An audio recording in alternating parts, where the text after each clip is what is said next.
예, 이번에는 신명기 31장 3절로 8절을 보겠습니다.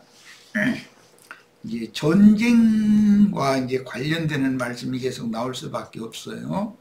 지금 가나안 족속들과 접전을 할 수 있는 지점까지 와 있는 상태이기 때문에 자꾸 이제는 이런 말씀이 계속 나오는 거예요. 여호와께서 이미 말씀하신 것과 같이 네 하나님 여호와께서 너보다 먼저 건너가서 항상 제자들을 파송하시면 파송하신 제자들보다 하나님의 성령이 앞서간다는 것이죠. 이게 이제 굉장히 중요한 문제인데 이삭을 낳게 하실 때도 명년 임한 때 그 전에 이미 한번 하나님이 아브라함과 사라에게 오셨죠. 그 약속을 또 주는 거예요. 확실하게 명년 임한 때 내가 다시 올 거다. 그때 그 증거는 네 안에 사라에게 아들이 있을 거다. 그게 그 아들이 사라가 아들을 낳는다는 건 여호와 하나님이 다시 오는 것이거든. 그게 재림이거든. 이제 이런 개념이 우리들의 신앙생활에 그대로 적용이 돼야 되는 것이거든. 그런데 기독교계의 신앙이라는 것은 예수님의 재림은 몇 년도 몇월 며칠 날 창공 하늘에서 구름 타고 이러고 오실 거다. 그날만 계속 기다리는 거예요. 그러니까 이게 하나님 말씀이 엉뚱하게 왜곡되어져서 이해되어지고 그렇게 가르치는 사람들 때문에 모든 신자들이 그 신앙이 다른 데로 지금 다른 믿음을 갖고 있거든. 그런데 이것을 바로잡으려고 하면은 주님이 당신 속으로 이미 오셨어야 되고 믿는 이들의 모임 중에 주님이 함께 계셔야 되는 거다. 주님은 재림을 이미 하셨다. 이렇게 얘기하면 완전 이단이더만 이렇게 나가버린단 말이에요. 그러니까 이게 정말 그러다 보니 휴거론 이런 거 그게 아니고 엘리야가 아합의 아들들의 시대에 죽임당한 거다. 에녹은 그때 당시 에녹 시대의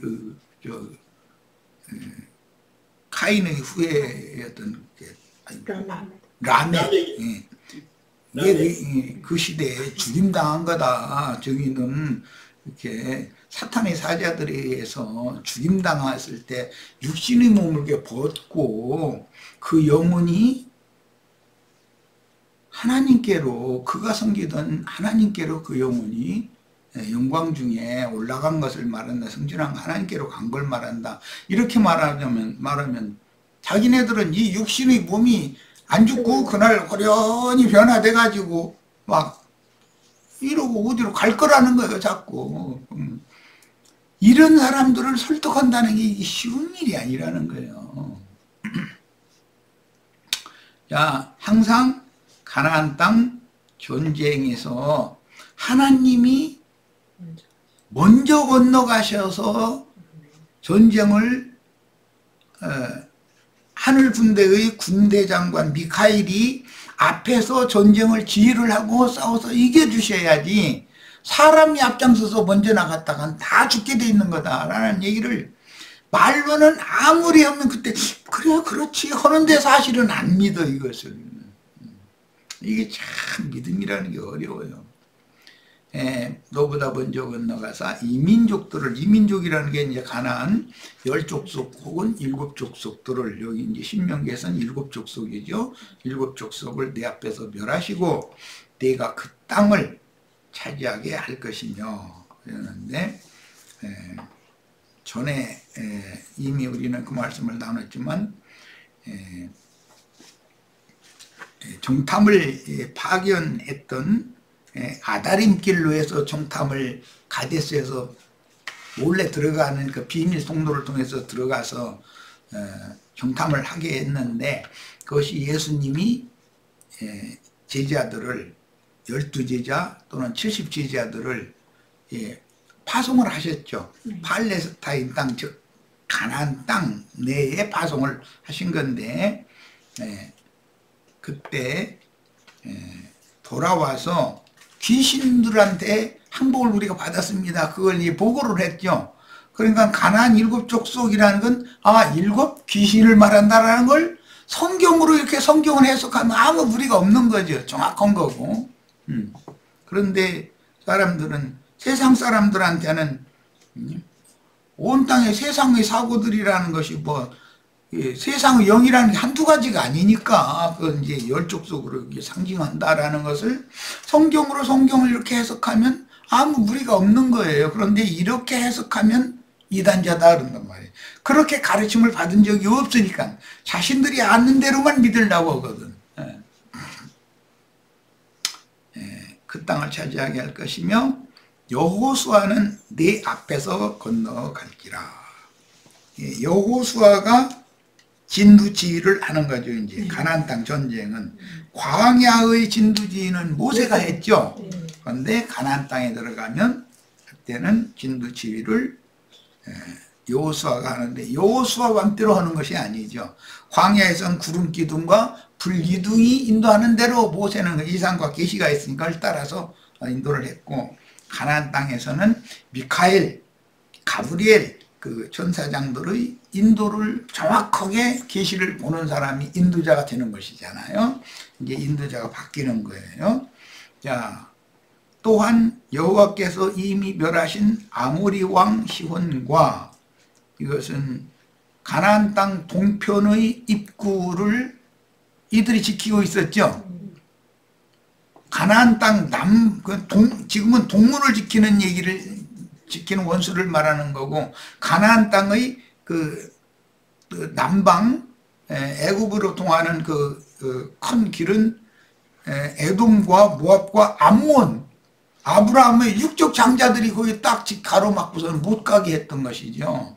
근데 이런 남쪽에는 에돔, 모압, 암몬이, 동쪽에는 여기 아모리 왕, 바산 왕, 그리고 미디안 왕이, 미디안 족속은 모압 족속과도 통은 통상, 아모리 족속과도 통은 통상, 이게 미디안족이라는 혼족이요. 그러니까 말하자면 그런 사람들이 거기를 꼭꼭 지키고 있었다라는 것이 이제 21장 이후로 넘어가면 더 분명하게 이 말씀이 밝혀집니다. 네. 요단 건너의 가나안 서편 족속 그들에게 행할 것이다. 아모리 왕 시온과 바산 왕 옥의 나라를 멸해버리고 그 나라를 미리 점령을 했죠. 그것은 거기까지는 모세가 그 사역을 한 거잖아요. 거기까지는 모세가 한 사역이에요. 그런데 요단을 건너간 이후의 사역은 여호수아와 갈렙에게 맡겨지는 것이죠. 자, 또한 여호와께서 그들을 너희 앞에 넘기시리니 너희는 내가 너희에게 명한 모든 명령대로 그들에게 행할 것이라. 자, 예수께서는 팔레스틴 땅의 가고자 하시는 각동 각처에 제자들을, 한 번은 12제자, 한 번은 70제자를 파송하셨죠.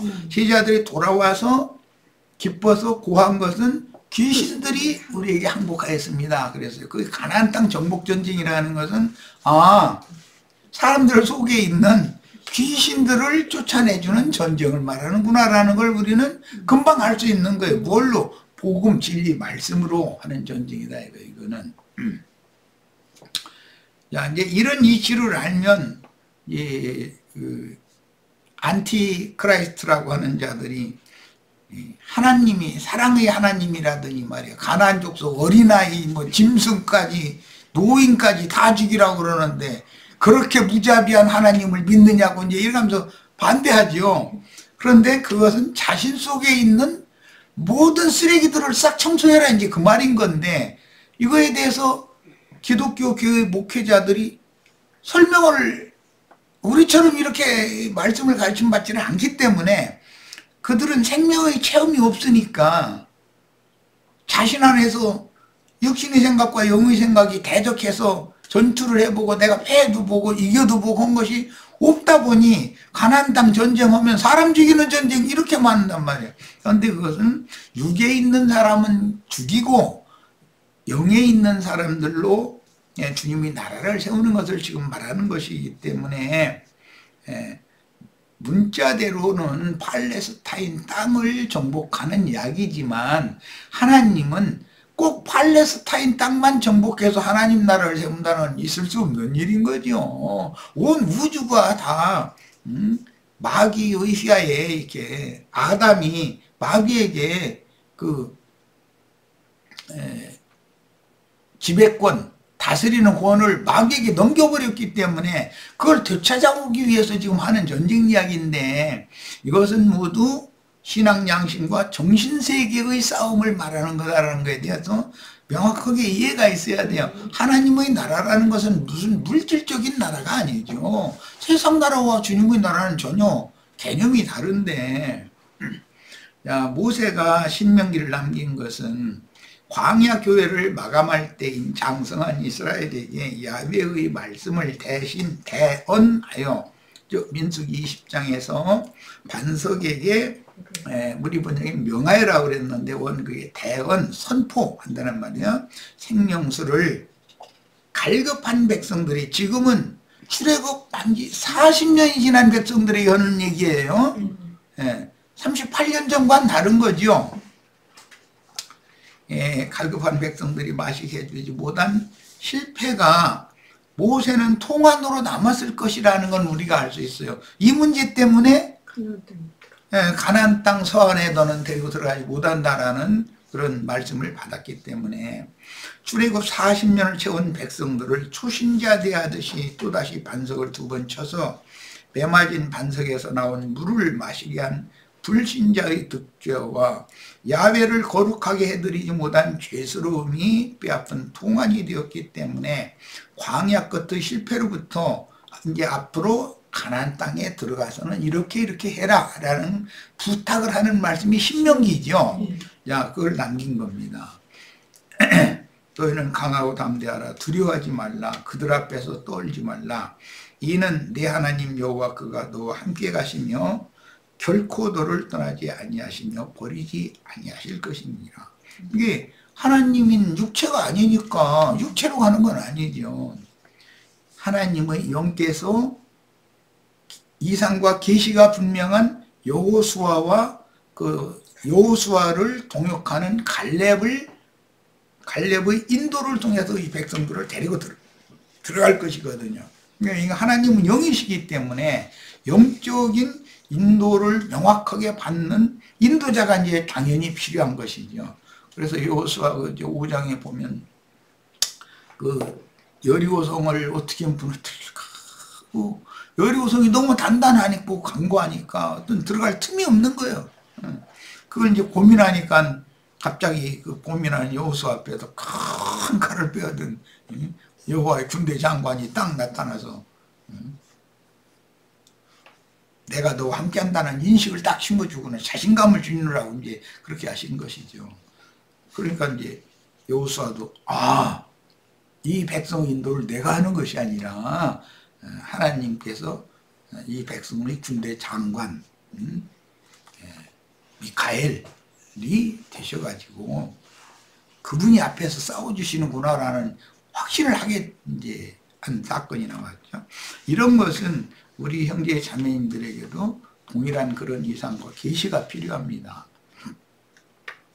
사울에게 그리스도 그 영께서 다메섹 도상에서 딱 빛으로 오셔가지고 여호수아에게 길 딱 바꿔서서 사람을 깨닫게 믿을 수밖에 없도록 그런 표적을 보이셨던 것처럼 사울이 바울 되는 것도 그렇게 된 것이잖아요. 그럼 바울은 그런 것을 봤기 때문에 너무 확신 있게 신약 백성들을 주님의 나라로 주님 자신께로 인도하는 종으로 그렇게 충성할 수가 있었던 것이죠. 이런 것이 불분명하면 가르치는 사람이 불분명하면 가르침 받는 사람이 당연히 불분명할 수밖에 없어요. 자, 6절 했고 7절 모세가 여호수아를 불러 온 이스라엘의 목전에서 그들에게 이르되 너는 강하고 담대하라. 제일 중요한 거예요. 이제 전투에서는 영이 강하고 마음이 담대해지는 거예요. 우리 형제 자매님들 그 전도지라도 돌리라고 그러면은 마음이 담대하지 못해가지고 에이 가야 또 뭐 무슨 아무 소득도 없을 텐데 소득 있을지 없을지는 내가 결정하는 것이 아니야. 주님께서 결정할 거니까. 너는 이 백성을 거느리고 여호와께서 그들의 조상에게 주라고 맹세하신 땅에 들어가서 그들에게 그 땅을 차지하게 하라. 그리하면 여호와 그가 네 앞에서 가시며 항상 하나님이 앞장서서 가셔야 된다. 그래서 이제 가나안 땅 전쟁 때는 항상 언약궤를 앞에 세워서 전쟁을 하게 되었죠. 너와 함께하사 너를 떠나지 아니하시며 버리지 아니하시리니 너는 두려워하지 말라, 놀라지 말라. 영이 강하고 담대해야 되는 거예요. 자, 여호수아 13장 15절로 23절. 모세가 르우벤 자손의 지파에게 그 가족을 따라서 기업을 주었으니 이것은 요단 동편의 기업을 준 이야기죠.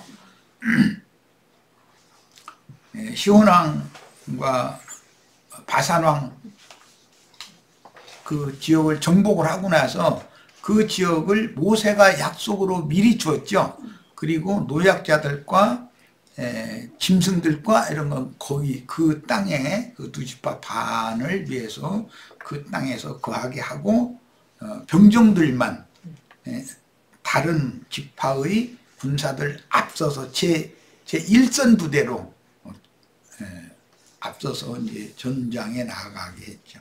이것은 예루살렘에 먼저 온 땅을 정복을 해야 되기 때문에 모든 민족의 온 땅을 정복을 해야 되는데 우선은 팔레스타인 땅의 중심인 예루살렘의 주님의 교회를 주님께서 친히 가르치고 길리고 연습시킨 지자들을 통해서 교회를 세웠지요. 그 예루살렘 교회를 통해서 이방 땅으로 이제 복음이 확산된 내용이 사도행전에 나오고 오늘 우리는 사도행전의 끝무렵이 온 거죠. 1차적인 한 시대의 끝에 온 거죠. 사도행전은 보면은 끝이 없잖아요. 사도행전 27장 그냥 오느니 가느니에게 복음을 전하였더라 라고 돼 있지 뭐 그 충만한 수가 차니까 이제 그만 전한다 이런 말씀은 없잖아요. 사도행전이 계시록까지 계속 이어진다라는 말이 오늘 우리에게까지 온 거죠. 그리고 여호수아 구약성경의 여호수아 사사기 이런 말씀들은 모두 사도행전으로 신약의 사도행전으로 그게 이제 실현이 되는 거예요. 구약성경에는 여호수아죠. 한성 한성 점령에 들어가는 거 사도행전은 파송받은 사도들이 전도를 해서 한성 한성 성마다 교회들을 세우고 정복하는 것이거든요. 그런 것을 구약성경을 신약성경과 이렇게 적용하는 것도 좀 배워야 되겠어요. 이런 말씀을 통해서. 저 아래 21절 봅니다. 모세가 시온을 그 땅에 거주하는 시온의 군주들 곧 이 시온의 군주들이라는 건 아모리 족속이잖아요. 아모리 족속 시온 왕이라고 이렇게 돼 있잖아요. 그런데 시온의 군주들 곧 미디안의 귀족들 그러니까 미디안과 아모리 족속은 한 통속이다 이 말이죠. 어떻게 해야 하나가 돼요? 통혼을 하면 되죠. 피를 섞는 거죠. 이랬단 말이에요. 이런 미디안 족속이 모세의 장인 족속이에요. 이것을 잘 생각을 해 두셔야 돼. 시온의 군주들 곧 미디안의 귀족 에위와 레겜과 수울과 훌과 레바와 함께 죽였으며 그 아모리 족속 미디안의 귀족들만 죽인 게 아니라 이스라엘 자손이 그들을 살육하는 중에 미디안의 귀족들을 죽이는 중에 부올의 아들 점술과 발람도 칼날로 죽였더라. 이 부올의 아들이라는 게 바알 부올이라고 하는 미디안의 선지자잖아요. 모세의 장인은 미디안의 제사장이고 시온 왕은 미디안의 왕이고 아모리 족속의 왕이고, 그러니까 이 사람들에 대해서도 이제 정확한 이해가 있으셔야 돼. 르우벤 자손의 서쪽 경계 얘기가 나왔습니다. 자, 시편 135편 10절로 12절 갑니다. 그가 많은 나라를 치시고 강한 왕들을 죽이셨으니 곧 아모리인의 왕 시혼과, 그러니까 시혼의 군주들이 미디안의 귀족들이다 이렇게 말했으면 아모리 족속과 미디안 족속은 한 통속이에요, 한 통속. 통상을 하기 때문에. 그 다음에 바산왕 옥과 가나안의 모든 국왕이로다. 그들의 땅을 기업으로 주시되 자기 백성 이스라엘에게 기업으로 주셨도다. 오늘날 기독교계가 너무 혼잡한데 사실은 그들이 교리가 다 장로교단 교리 다르고 침례교단 교리 다르고 감리교단 교리 다르고 성공교회 뭐 또 여호와 증인 안식일교 교리들이 다 달라요. 그런데도 통속은 한 통속이죠. 이거 너무 비밀이야. 하여튼 그들끼리는 통해요. 그런데 우리하고는 안 통하는 것뿐 아니라 반대해야지, 대적하고 덤비지. 이게 너무 비밀이에요. 가나안의 강한 왕들은 계시록 17장에서 많은 물 위에 짐승을 타고 앉은 큰 음녀인 큰 성 바벨론 왕들을 상징하므로 그들은 무저갱의 사자들인 황충군대 귀신이 들린, 즉 군대 귀신 들린 자들이다. 예수님 오셨을 때도 두 무덤 사이에서 날마다 외치는 자들 둘이 있었는데 그들이 군대 귀신 들린 자들이잖아요. 그들의 속에서 쫓겨난 군대 귀신이 산 위에서 먹고 있는 2,000마리쯤 되는 돼지떼한테 들어가가지고 산비탈로 들이다가 다 바다에 빠져 몰사했다는 거잖아요. 이런 표적이 계시록에서는 어떻게 성취되고 오늘날 우리의 이 세대 중에서는 이 말씀이 어떻게 응하는지를 우리가 깨달아야 된단 말이에요. 갈렙과 여호수아가 가나안 땅을 정탐하고 느낀 것은 그 땅의 산지 족속들이 비록 크고 강할지라도 여호와께서 그들을 우리에게 붙이셨으니 그들은 우리 밥이라고 보았습니다. 그런데 영적으로 지고 들어가면 이스라엘이 원수들이 밥이 될 수도 있죠. 그 고린도 후서에 보면 너희를 교만하다 하거나 자고하다 하거나 뺨을 치거나 잡아먹을지라도 잘도 순종하는도다. 지금 기독교인들이 그 기도고 있죠. 감히 죄송한테 막 이러고 함부로 하고, 그 헌금이나 갖다 바치는 더러운 이의 재료로만 생각하고 있는데, 그런데도 순종을 그렇게 잘해. 그럼 여기 좀 와서 이 말씀 좀 들으라 그러면 그 이단한테 가면 안 된다고 이래버려. 자신들이 이단이라는 건 전혀 생각이 깨달음이 없는 거죠. 자, 대적들의 상태를 두렵게 느끼지 않았고 실제 그 땅에 들어갔을 때도 원수들을 어떻게 처리해야 할 것인지를 믿음으로 주님께 맡겼고, 하나님은 갈렙과 여호수아의 믿음을 기쁘게 받으시고 적들을 이기게 하셨습니다. 자, 이 말씀은 이제 카인의 길에 행하는 자들을 멸하고 아벨 대신에 주신 셋의 길에 행하는 자들을 통해서 제사장 나라를 세우고 그 셋의 길에 행하는 주님의 종들을 통해서 구원 얻은 자들에게 영원한 하나님 나라를 요구로 물려줄 것이라고 하는 거예요. 창세기에서부터 계속 지금 역사가 이렇게 흘러가는 것이죠. 자, 민수기 이제 20장 10절로 13절 갑니다. 모세와 아론이 회중을 그 반석 앞에 모으고 모세가 그들에게 이르되 반역한 너희여 들으라. 우리가 너희를 위하여 이 반석에서 물을 내랴 하고 모세가 그의 손을 들어 그의 지팡이로 반석을 2번 치니 물이 많이 솟아나오므로 회중과 그들의 짐승이 마시니라. 여호와께서 모세와 아론에게 이르시되 너희가 나를 믿지 아니하고, 이것은 불신 행동이었었다는 것이죠. 이스라엘 자손의 복전에서 내 거룩함을 나타내지 않은 이 두 가지 단 말이죠. 아니 한 거로 너희는 이 회중을 내가 그들에게 준 땅으로 인도하여 드리지 못하리라 하시니라. 이스라엘 자손이 여호와와 다투었으므로 이를 무리라. 그것을 마사라고 한다고 돼 있죠.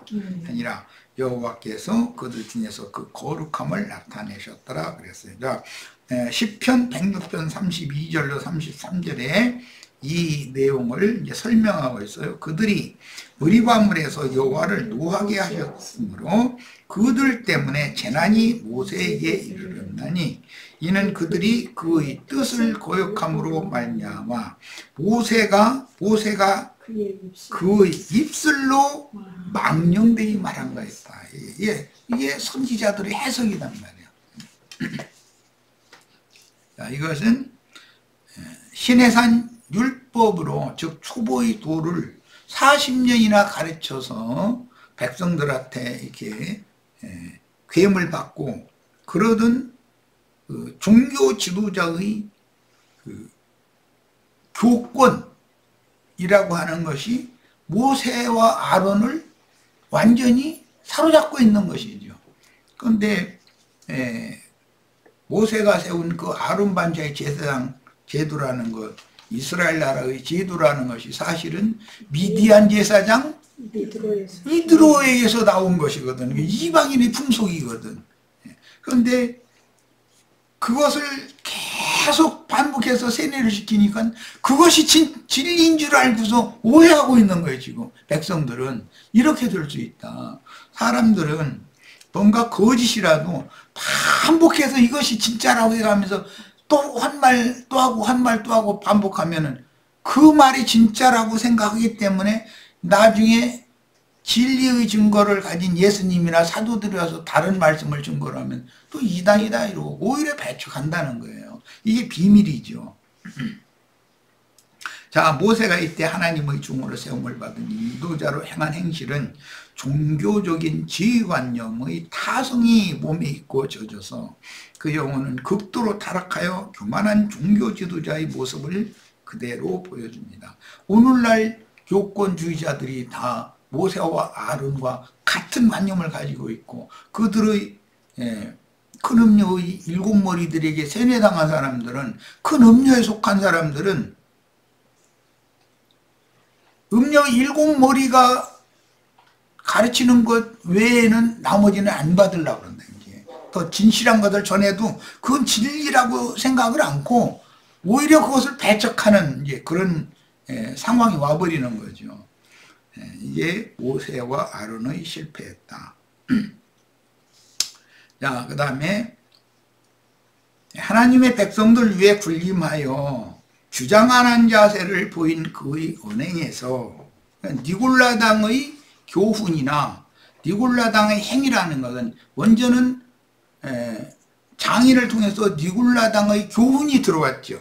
그것을 모세가 실행을 하면 니골라당의 행위가 나타나는 거예요. 이게 모세는 당연히 율법 제도에 따라서 그 발람의 교훈, 니골라당의 교훈을 그걸 백성들에게 주지시키고 그걸 실행을 하니까 백성들은 당연히 백성들은 11조 헌물을 레위인들에게 당연히 갖다 대야 되고 레위인들만 제사장이고 우리는 평신도고 이런 것이 몸에 배버린 거예요.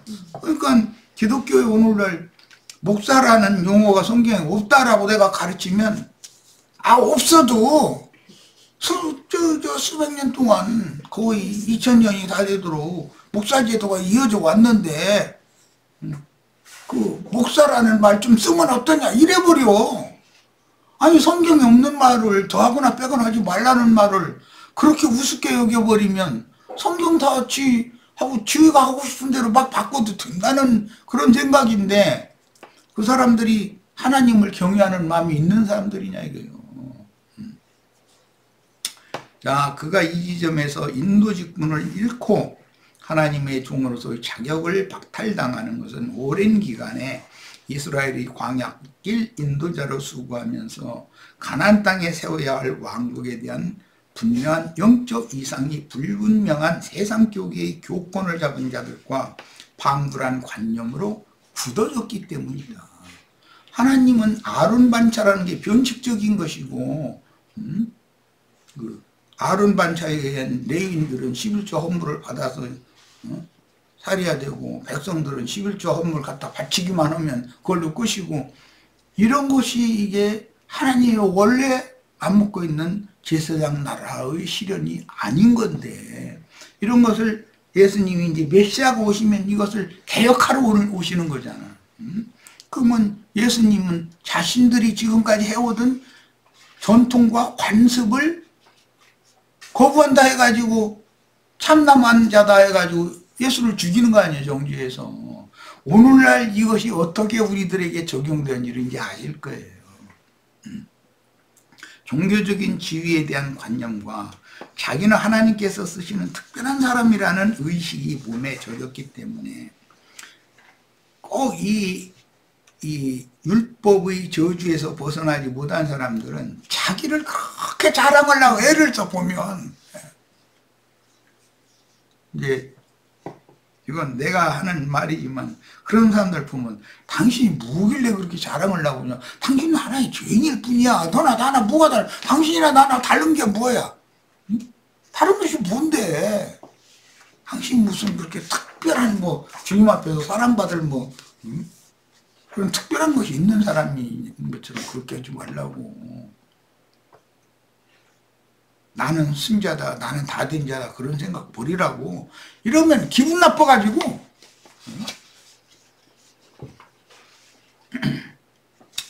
자, 그는 광야의 사역자였기 때문에 육신적으로 하나님을 섬기는 것만을 알고 있을 뿐 영으로 하나님을 섬기는 영원한 하늘왕국에 대한 이상이 부족했으며, 왜냐하면 등만 보여주었기 때문에 부족할 수밖에 없죠. 의문에 따른 율법제도의 직분자였으므로 영과 생명의 직분에 대한 이상이 없는 가나안의 아모리 족속과 가깝던이 아니라 혼족이 되어진 거죠. 미디안 제사장 이드로에게 큰 영향을 받았던 유대교 지도자다. 이드로를 통해서 발람과 니골라당의 교훈이 들어온다 이거예요.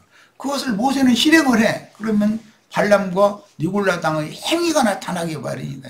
이것을 40년 동안이나 반복해서 세뇌를 시키니까 자기 자신이 특별한 사람을 생각하고 가르치는 자로서, 또 백성들은 레위지파만 제사장이 자신들은 그냥 가서 허락한 대로 순종하고다가 그냥 제물이나 갖다 바치고 헌금이나 갖다 바치고 그러는 것이 하나님을 섬기는 예법인 줄로 사실은 오해하고 있는 것이거든요. 이게 하나님은 그런 제사를 원치를 않으시는데, 오늘 우리 형제 자매님들도 이런 말씀에 대해서 다 밝아져서, 이제 오늘 이것은 다 마쳐야 되는데 다 밝아져서 오늘날의 기독교계의 신앙생활이 성경과는 전혀 다른 관점과 다른 길을 걷고 있다.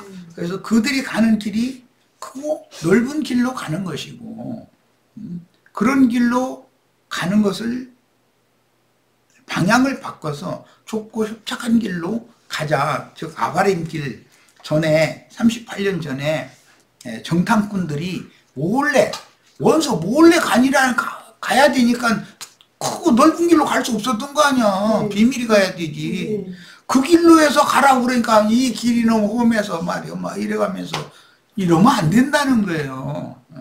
성경이 말하고자 하는 의도가 오늘 우리 형제 자매님들에게 더 밝아지시길 바랍니다. 그리고 이거 오늘 다 마쳐야 되는데 다 마치지를 못했지만 꼭 읽어보셔야 끝까지 이거 다 읽어보셔야 돼요. 다음에 한 시간 이것 때문에 별도로 또 시간을 허비하는 게 시간이 아까워서 그러니까 다음에는 20장의 이제 마무리하는 세 번째 단락 자료를 해드리고 그 말씀으로 이제 나누도록 할 겁니다. 자, 오늘 다 못 나눈 말씀은 우리 지체들이 꼭 이거 그냥 버리시면 안 돼요. 꼭 한번 읽어보셔야 됩니다. 전체를 다 읽어보시길 바랍니다. 자, 마칩니다.